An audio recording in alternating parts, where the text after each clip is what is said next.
Atualidade Jurídica, com Odilon Garcia Júnior e Ivone Garcia.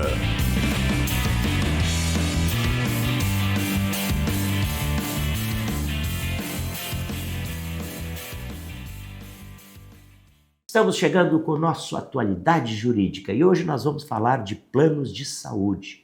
Para isso estão conosco aqui o Dr. Odilon Garcia Júnior e a doutora Laura Wolff Plett. Vamos falar sobre esse tema que é importante, né, doutor?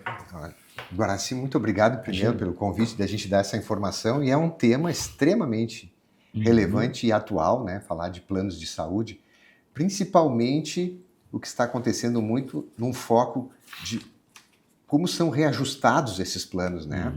Que é a grande judicialização da saúde também hoje envolve as operadoras de plano de saúde, e a gente quer trazer uma informação muito atual, o que está acontecendo com os reajustes dos planos, né? Se eles se sustentam, se eles estão corretos ou não. Acho que é um tema muito relevante. E vocês têm gente especializadíssima aqui, como a doutora Laura, né? Doutora Laura, a gente recebe algumas perguntas, não só de telespectadores, mas pessoas que encontram com a gente e perguntam qual é a lógica econômica que sustenta os planos de saúde e onde o mutualismo entra nesse modelo. É isso? É isso aí, uma pergunta bem importante. Primeiro agradeço o espaço. Obrigado. É uma pergunta fundamental e a resposta está num conceito, né, chamado mutualismo. Mas o que é o mutualismo, né? Se pergunta tanto. A gente sempre pensa que ninguém vai precisar, a gente sempre pensa quando é que a gente vai precisar, de um plano de saúde. Claro. E quando a gente precisa é quando a gente tem altos gastos, né? E o mutualismo ele entra nesse ponto. É um grupo de pessoas que contribuem com uma parcela, formando um valor, e esse valor que vai fazer frente, né, às despesas altas quando elas ocorrerem.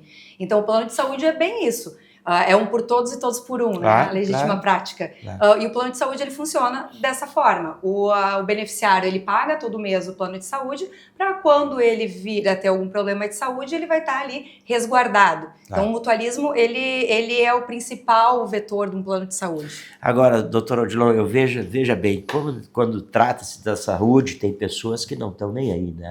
Tem gente que não tem plano, que vai lá, não, quando eu ficar doente eu pago e tal. Agora, ninguém sai de uma concessionária sem o seguro para o seu carro. Né? É verdade. As pessoas têm essa diferença. Como é que o senhor vê isso como especialista nessa? A gente aqui quer comentar, e eu acho que muito bem colocado pela doutora Laura, o pensamento de mutualismo vem dessa questão de união de um grupo para suprir determinado risco. E isso é antigo da humanidade, desse pensamento de criar mutualismo, né? Então, quando a gente pensa em um seguro de carro, a gente pensa no risco. Mas o risco da saúde também está dentro desse contexto securitário. É tão igual, né? Ou pior até. Né? Claro que agora o que acontece é que a saúde no Brasil, os planos, né, chega num determinado momento, patamar, que o custo é elevado. Sim. E é isso que a gente tem que pensar, se esse custo desses reajustes ao longo do tempo, né, eles estão corretos ou não. Claro, né? E esse tema é central de debate hoje, inclusive no judiciário. Claro.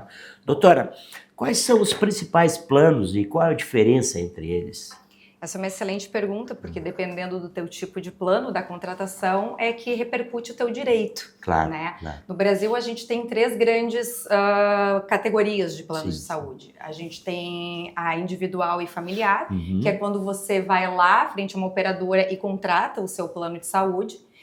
Neste caso, a gente tem uma proteção maior do consumidor, porque tem a regulação da ANS, né, que é a Agência Nacional de Saúde Suplementar. Ela todo ano ela divulga, né, qual é o valor de reajuste, e a operadora ela tem que respeitar. A outra classe que existe são os planos coletivos por adesão. Neste caso, uma pessoa jurídica, um sindicato, uma associação, uma entidade de classe que contrata com o plano de saúde e o fornece para os seus membros. Neste caso, diferente do plano familiar, não existe o controle tão rígido da ANS. Entendi. Eles não seguem a ANS. Né? Existe uma fiscalização, existe, mas não tem um limitador. E existe os planos coletivos empresariais. Este sim é o grande vilão da vez, 70% dos contratos nacionais são coletivos empresariais, né? E nesse caso também não existe a regulamentação da ANS, não existe o balizador ANS, de reajuste. Então, como é que é feito esse reajuste? O reajuste é feito diretamente entre a empresa e a operadora. E aí a gente cai na famosa sinistralidade e vamos entrar também nos falsos coletivos. Pois é, aí eu pergunto para vocês, eu que tenho 3, 4 empregos, né? Trabalhar, né, doutor? Sim. Aí eu tenho o meu plano de saúde particular, tenho o meu do Correio do Povo que eu nunca uso, né? Correio tem o plano geral para todos os jornalistas e tal, mas eu não uso. Como é que faz isso? Tem como dividir isso? Como é que faz?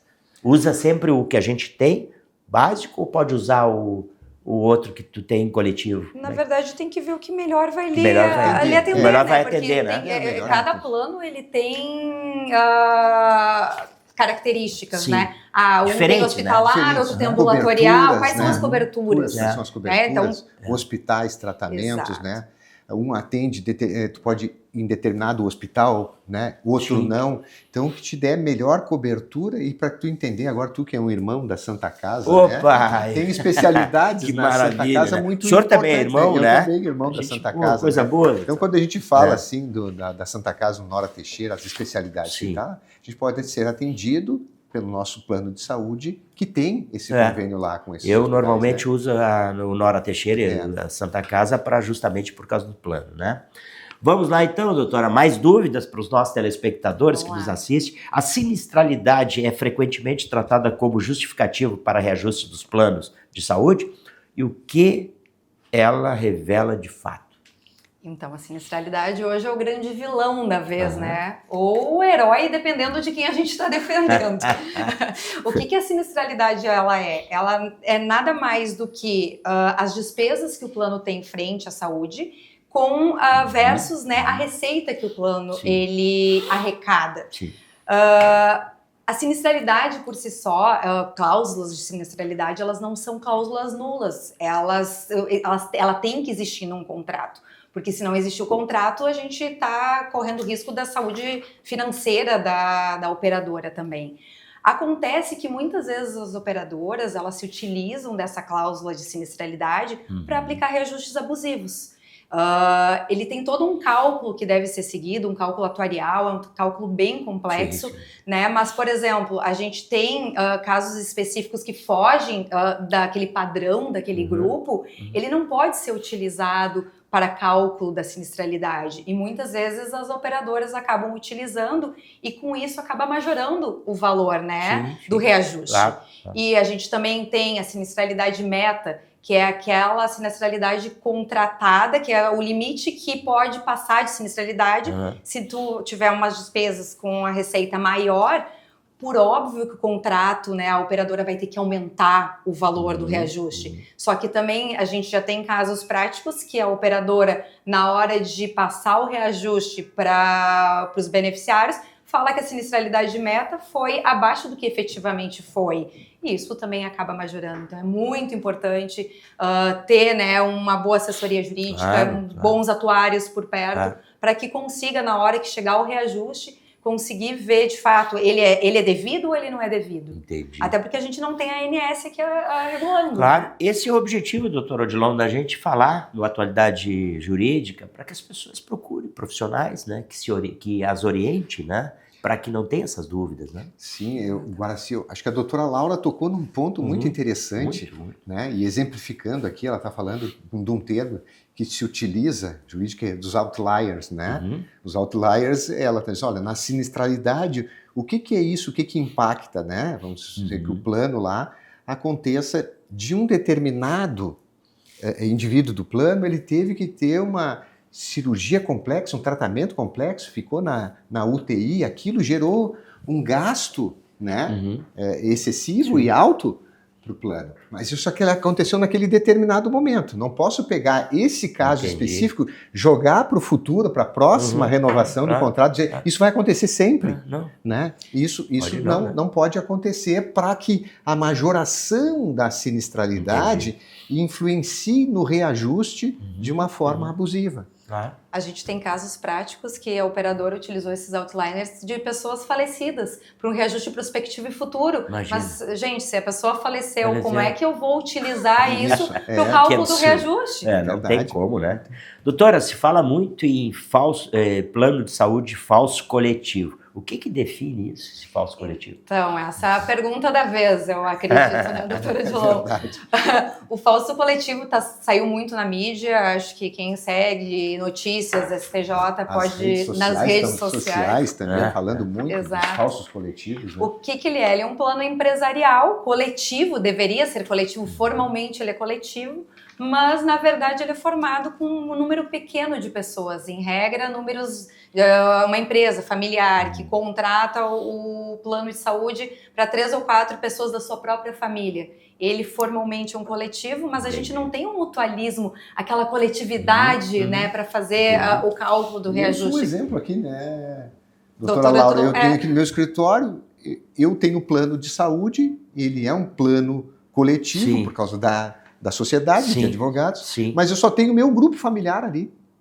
Só temos 3 pessoas, eu, Luciano, caso, né? É um caso que, tecnicamente, assim, não dá para dizer que é um plano coletivo, né? É um grupo único familiar ali. Verdade, né? verdade. E neste caso, o STJ tem recentes decisões reconhecendo, então, que ele é um falso coletivo, né? Então, ele está aplicando os reajustes da ANS como uma forma de trancar esses reajustes abusivos das operadoras de plano de saúde. Doutora, existe um ponto de equilíbrio possível entre a sustentabilidade econômica e a proteção do consumidor? Essa é a pergunta de ouro. Pergunta de 1 milhão. Deixou para última. Essa é a pergunta do milhão. Isso é uma verdadeira aula aqui, doutora Odilon. Não é um programa de televisão, é uma aula. Então, a gente acredita que existe, né? Mas a gente depende de uma boa vontade das operadoras, se elas agirem com transparência, utilizar as boas técnicas atuariais, a gente ter o judiciário do lado e sim o consumidor bem informado e sabendo buscar os seus direitos, a gente acredita que consegue encontrar um equilíbrio.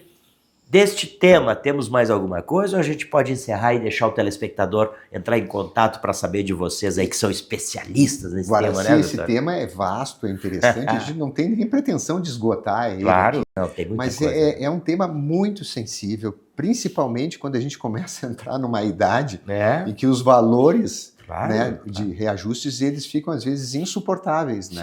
Sim. Então é um tema que a gente pode, inclusive, se tu entender, a gente Vamos voltar nesse tema, né? Eu acho muito pertinente. É muito rico esse tema. E tenho certeza que a maioria das pessoas que nos assistem vão gostar que a gente Claro, podem fazer perguntas todas. Mande uma mensagem aí pode até entrar em contato com o Garcia e Garcia, vocês dão dicas, né? Não precisa acho que exatamente. Temos aí informação do site. Tem o site aqui no rodapé do vídeo. Bem, podemos encerrar hoje, então? Com certeza. Esse foi o nosso Atualidade Jurídica com os doutores Odilon Garcia Júnior e a doutora Laura Wolff-Plett. É isso, doutora? Isso aí. Não errei, né? Não. Vamos aguardá-lo na sua audiência no próximo Atualidade Jurídica. Muito obrigado pela sua audiência.